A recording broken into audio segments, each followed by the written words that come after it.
Isirarwaye we, Isirarwaye. Mwiriwe neza, ni isi talk show na Hakizimana Maurice. Uyu munsi tuganira ku ngingo ivuga ngo ubwenge bwo gukorana. Inkuru igezweho rero muri iyi minsi, muri weekend ishize ndetse ikiri kuvugwa cyane muri iki gihe, ni icyitwa inama, ikiganiro n'abanyamakuru hagati y'amarobo n'abanyamakuru bo mu isi yose.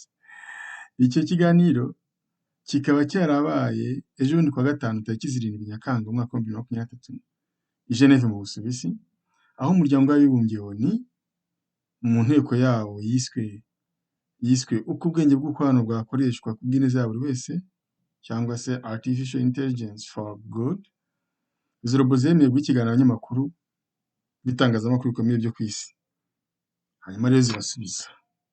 Uyu munsi nagira ngo tugaruke ku bisubizo byatanze n'ibibazo byabajijwe, hanyuma namwe mwiyumvire uko aho iyi si igeze, aho ikoranabuhanga rigeze, aho ubwenge bw'isi bugeze. Twagiye.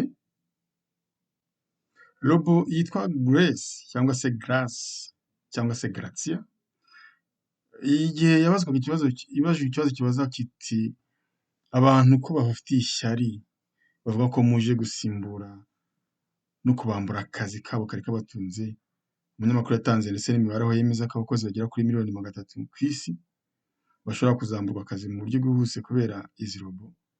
Robo yitwa Grace yarashubije iti barakubeshya, Je travaillerai aux côtés des humains pour leur apporter yewe sinje assistance et soutien kubambura et ne akazi remplacerai aucun kanyu emploi existant. n'impamo, Tu es sûr ahubwo de nje ça, gukorana Grace? namwe. Ni ukuvuga ko nje kubafasha, ntaje Oui, kubasimbura. j'en suis sûre. Nzaba umufasha mwiza kandi muhumure, nta mukozi n'umwe uri mu kazi ubu nzirukanisha, kimwe n'andi marobo bagenzi banjye. Ku kibazo cyo gushaka kumenya niba amarobo hari igihe azagera akayobora isi, robo yitwa Sophia yashubije iti dushobora kuyobora isi neza kurusha abantu. Je pense que les robots Twayoboza humanoïdes ont le ubwenge potentiel de nta diriger marangamutima, avec un niveau nta d'efficacité bugome, supérieur à nta celui des vanguraruhu, dirigeants humains. nta Nous n'avons vanguramoko, pas les mêmes nta nabi, préjugés et mbese émotions mu buryo qui peuvent bwiza parfois kurusha bimwe obscurcir bw'abantu. la prise de décision. Ikindi kibazo umunyamakuru yabajije ni kijya kiti ese amarobo nayo atinya ko abantu bazayigomekaho wenda bakayigaragambiriza mu myaka iri imbere kubera ishyari.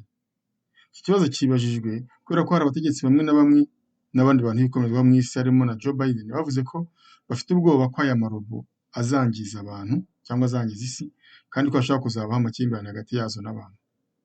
Robo yitwa Ameka yashubije iti uwandemye yandemye neza cyane, nishimira uko mbayeho, ndashimira umuremyi wanjye kuko yandemye mu buryo bwiza, nta shyari mfitiye abantu, nabo bagombye kubaho ubuzima bwabo nta shyari badufitiye. Ntekereza ko ishyari ari ribi cyane, ndibwira ko tuzabana neza n'abantu. Abantu nimuhumure rwose, ntimukatugirire ishyari. Ubu tuvugana amarobo amwe n'amwe ari gukoreshwa cyane mu isi. Urugero hari nka robo ubu isigaye ari DG cyangwa Directeur General, umuyobozi mukuru w'ikigo gikomeye cyane mu Bushinwa. Hari izindi robo zikora mu mabiro atandukanye, hari n'izakira abakiriya muri za hoteli na za resitora, zigategura ibyo kurya zikahereza abakiriya kandi zikabitunganya neza cyane kurusha abantu.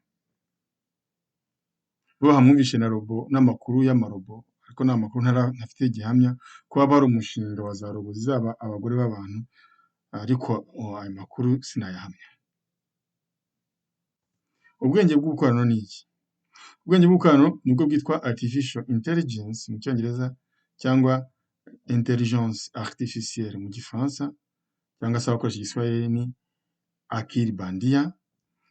Ni ubuhanga bw'abantu b'abahanga bwose bwegeranyijwe gukora imashini zifite ubushobozi bwo gukora ibyo abantu bashobora gukora byose, ndetse bakanaburenza, kuko ubwo buba ari ubwonko bw'intiti nyinshi mu mutwe umwe.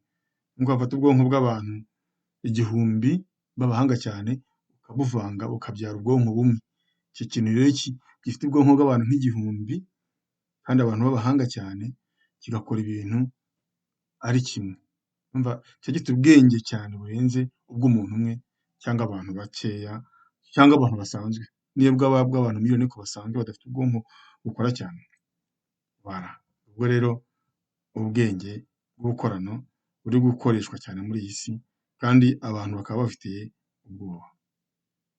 Komeza rero ugubwe neza hamwe na iyi si talk show. Ese wamaze gukora subscribe?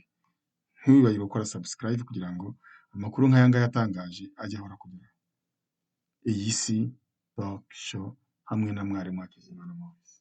isi irarwaye we, isi irarwaye we, isi irarwaye we, isi irarwaye we.